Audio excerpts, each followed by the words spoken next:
Bonjour à tous et bienvenue sur l'Argus pour l'essai aujourd'hui, ou plutôt pour une première prise en main d'une Renault 4 un peu spéciale.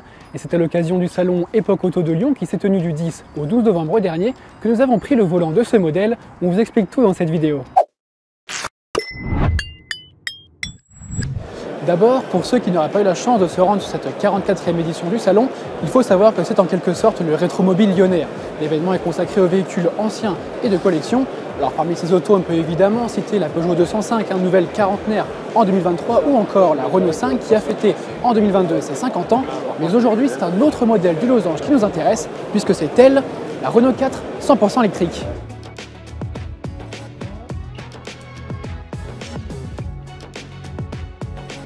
Et non, malheureusement, notre exemplaire du jour n'est pas la future 4L. Pour elle, il faudra attendre 2025.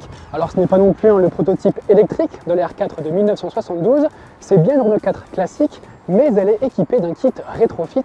Alors vous me demandez, le rétrofit, c'est quoi? Eh bien, grosso modo, c'est le fait de remplacer son moteur thermique de sa bonne vieille auto par un bloc électrique. Du coup, ici, sous le capot de notre modèle du jour, eh bien, le moteur de 1100 cm3 développant environ 40 chevaux a été remplacé par un bloc électrique d'une puissance de 24 chevaux. Alors oui, je ne pense pas que le mot puissance soit le terme approprié pour parler de ce véhicule. Et cet ensemble électrique est associé à une batterie logée dans le coffre d'une capacité de 10,7 kWh pour une autonomie d'environ 80 km.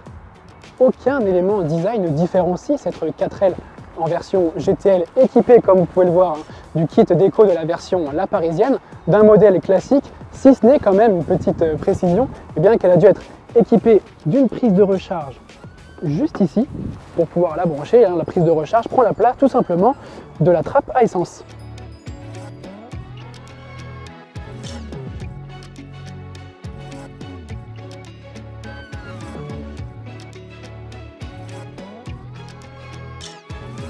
Alors à l'intérieur, c'est à peu près pareil, à un petit détail près.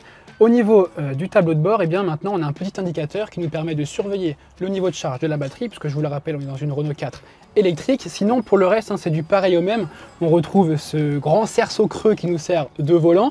On est installé dans des sièges ultra confortables, comme si on était dans notre canapé.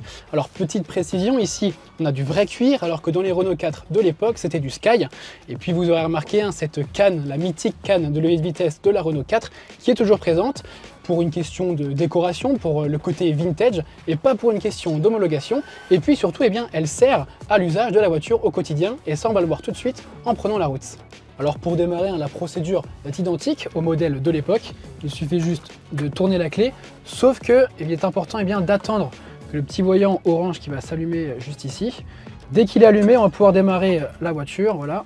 Et comme on est dans une voiture électrique, évidemment, il n'y a aucun bruit au démarrage. Et puis, autre spécificité, c'est que contrairement à la R5 rétrofit qu'on avait essayé l'an dernier, cette fois, sur la 4L, on peut désormais démarrer en première sans risque de casser la boîte de vitesse à cause du couple du moteur électrique. Là, vous voyez que je relâche l'embrayage, il ne se passe rien. On desserre le frein à main. Et en accélérant, la voiture part. Alors ce qui est surprenant, c'est que contrairement aux voitures électriques actuelles, on a quelques petits à-coups au démarrage, c'est pas forcément super doux. On va voir comment elle se comporte sur la route par la suite. Allez, on va vers de nouveaux horizons dans la contrée lyonnaise.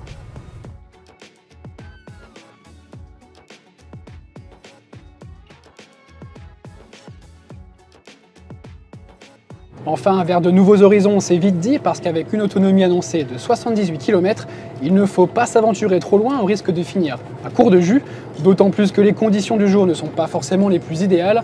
Il fait froid, ce qui n'aide pas vraiment à préserver le niveau de la batterie, et encore, on n'a même pas allumé le chauffage. Alors tout de suite, ce qui est vraiment surprenant avec cette boîte de vitesse, c'est qu'on n'a pas vraiment de compte-tour pour savoir quand est-ce qu'il faut passer un rapport. Du coup, on essaye d'entendre par rapport à l'emballement du moteur, quand est-ce qu'on passe de la 2 à la 3. Alors ici, on est sur une Renault 4, donc on a 4 vitesses, mais la première et la quatrième vont quasiment jamais servir. On peut souvent partir en deuxième, ça suffit largement sur du plat. La première servira surtout à des démarrages en côte. Et puis ce qui est important de faire avec cette 4L rétrofit, c'est qu'il faut décomposer ses gestes. Quand on passe une vitesse, comme ceci, il faut d'abord débrayer, passer la 2, relâcher doucement l'embrayage parce qu'on a quand même une sorte de petit point de patinage où on a un à-coup, et ensuite on peut accélérer.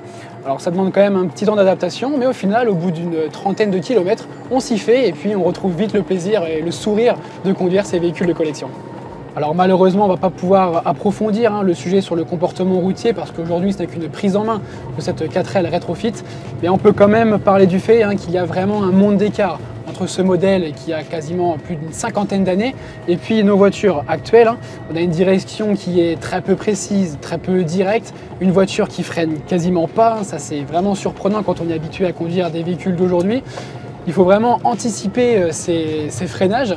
Quand on arrive notamment à des ronds-points, on peut vite être surpris, mais malgré ça, c'est quand même super agréable de pouvoir conduire ce genre de voiture. Aujourd'hui, on a clairement le sourire, même si c'est des voitures qui ne sont pas forcément des plus sécurisantes, on se sent assez vulnérable aujourd'hui dans des voitures comme ça par rapport à ce qu'on peut trouver sur le marché avec tous les SUV qui nous inondent. Mais finalement, c'est tout simplement ce qui fait le charme de toutes ces voitures anciennes.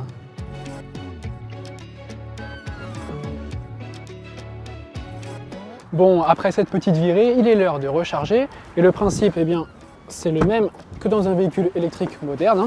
On vient récupérer le câble de batterie dans le coffre. Et puis on vient connecter notre partie au véhicule, ainsi que la seconde à la borne de recharge.